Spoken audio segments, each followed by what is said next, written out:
Le gouvernement malien a accusé la France de soutenir le terrorisme au Mali. Ces accusations sont-elles crédibles? Si c'est le cas, quelles sont les implications pour la géostratégie française et européenne en Afrique dans le contexte de l'intensification de la guerre contre la Russie? Le 10 juillet dernier, 49 soldats ivoiriens ont été arrêtés alors qu'ils tentaient de transiter par l'aéroport de Bamako au Mali. Le gouvernement malien a sollicité des explications de la part du gouvernement ivoirien, mais sans succès.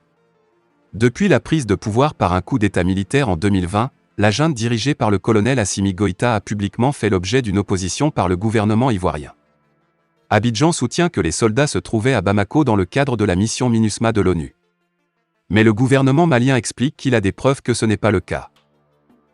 Le rapport détaillé publié par le gouvernement malien souligne toutes les violations du protocole qui ont été commises par les 49 troupes, soutenant leurs affirmations avec le fait que les soldats étaient dans le pays dans un but de changement de régime.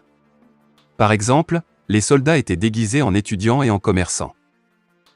Le colonel Assimi Goïta ne se fait pas d'illusions sur le dessein de la mission de Bamako, remplacer la junte actuelle par un gouvernement agréé par la France.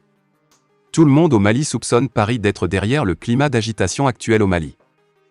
Lors d'une initiative historique, le gouvernement malien a écrit une lettre de protestation aux Nations Unies accusant la France de fournir du renseignement aux groupes terroristes au Mali dans le cadre d'une tentative de renversement de la junte actuelle. Les médias français réfutent unanimement ces accusations, mais ont-ils une quelconque crédibilité? Un coup d'œil rapide à l'implication de la France dans la région depuis plus de 10 ans va démontrer que les accusations du Mali sont convaincantes et hautement crédibles. Le changement de régime français en Côte d'Ivoire. La géostratégie française en Afrique est aussi complexe que le terrain continental et ethnique. Mais la Côte d'Ivoire est une néocolonie essentielle depuis l'indépendance. Dirigée depuis des décennies par le pro-français Félix Houphouët-Boigny, une grande partie de la richesse du pays a été confisquée par une oligarchie entièrement dépendante de la France. Le leader populiste de gauche Laurent Gbagbo s'est opposé au régime néocolonial en Côte d'Ivoire et a pris le pouvoir en l'an 2000. Mais Paris s'opposait à Gbagbo qui voulait une plus grande indépendance vis-à-vis de la France. Depuis 2003, les Français soutenaient des forces rebelles dans le pays qui étaient dirigées par Alassane Ouattara, un ancien officiel du FMI. Les espoirs de réforme de Gbagbo ont été anéantis en 2010 lorsque les Français ont bombardé la capitale Abidjan, arrêtant de façon ignoble Gbagbo et sa femme, et installant Ouattara comme président. Les forces de Ouattara ont commis de nombreuses atrocités odieuses qui ont été minimisées par les médias français, comme le massacre de Duékoué le 2 avril 2011, lorsque 800 civils, un village tout entier, ont été brûlés vifs. Au moment de sa prise de pouvoir, Ouattara a déchaîné un règne de terreur contre les soutiens de l'ancien président. La Côte d'Ivoire était une fois encore une plantation coloniale. Une stratégie française essentielle dans la prise de contrôle de la Côte d'Ivoire était d'utiliser des forces mercenaires du Burkina Faso voisin, qui étaient une base pour les opérations françaises de renseignement dans la région. Une stratégie similaire est désormais utilisée pour déstabiliser le Mali. Paris apporte son soutien à des terroristes djihadistes pour affaiblir la sécurité nationale dans un pays où les Français ont perdu leur pouvoir et leur influence. L'invasion du Mali par la France. En 2013, quelques mois après le bombardement de la Libye et l'assassinat de son leader, les Français ont envahi le Mali sous prétexte de combattre les terroristes de Al-Qaïda. À l'origine, le gouvernement malien combattait une rébellion touareg dans le nord du pays. Cependant, la situation était rendue compliquée par la présence de forces djihadistes, qui se multipliaient dans la région à la suite de la déstabilisation de la Libye par l'Occident. Mais l'occupation française du pays a très vite posé des problèmes, avec des critiques de la part du gouvernement malien qui accusait leurs partenaires français de tenter de diviser le pays.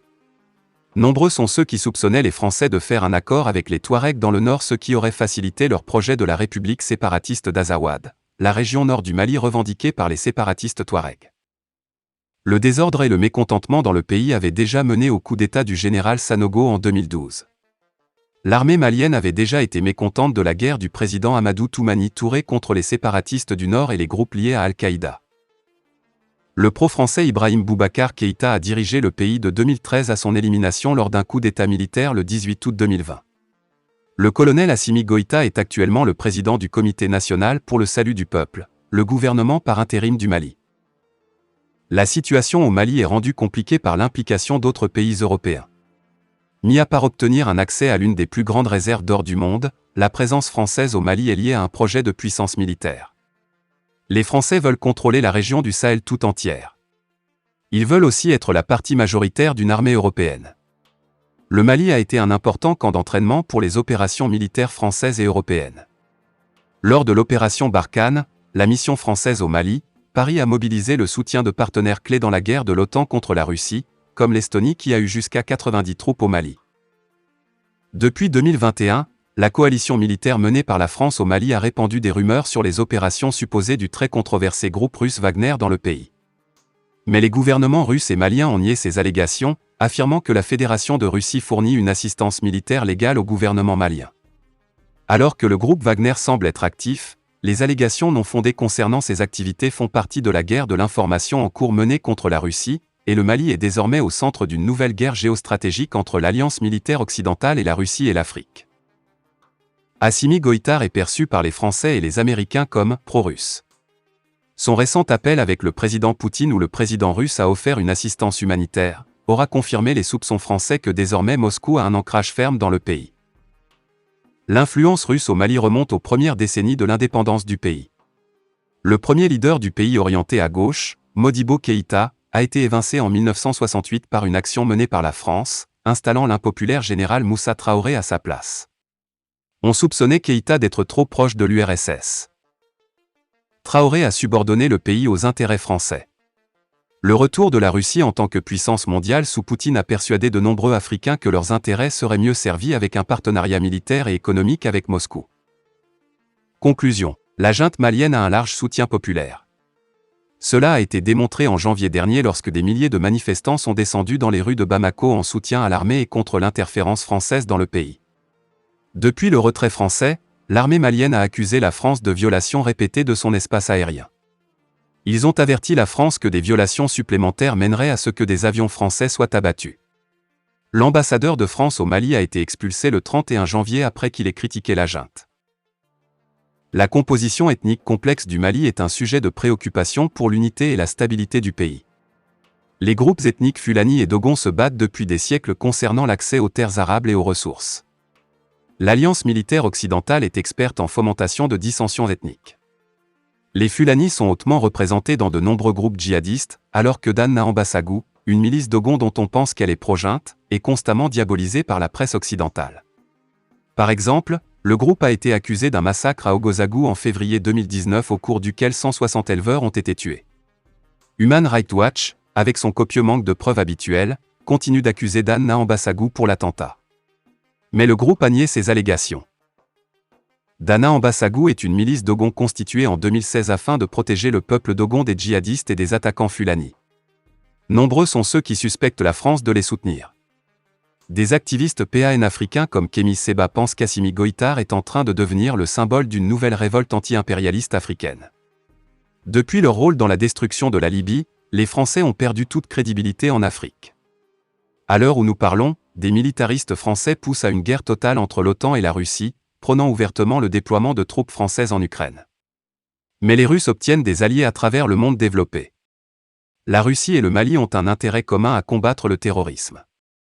Si on suit l'analyse de Séba, on décrit le coup d'État malien comme le début d'une révolution populaire, la possibilité qu'elle se répande à d'autres nations africaines pourrait pousser les Français à une intervention militaire supplémentaire au Mali.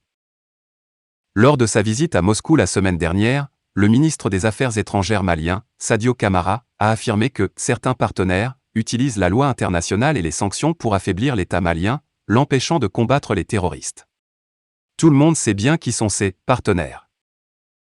Dans la nouvelle guerre froide, l'Occident a perdu beaucoup de son soft power. Le monde se détourne du libéralisme et va vers la multipolarité et les valeurs traditionnelles.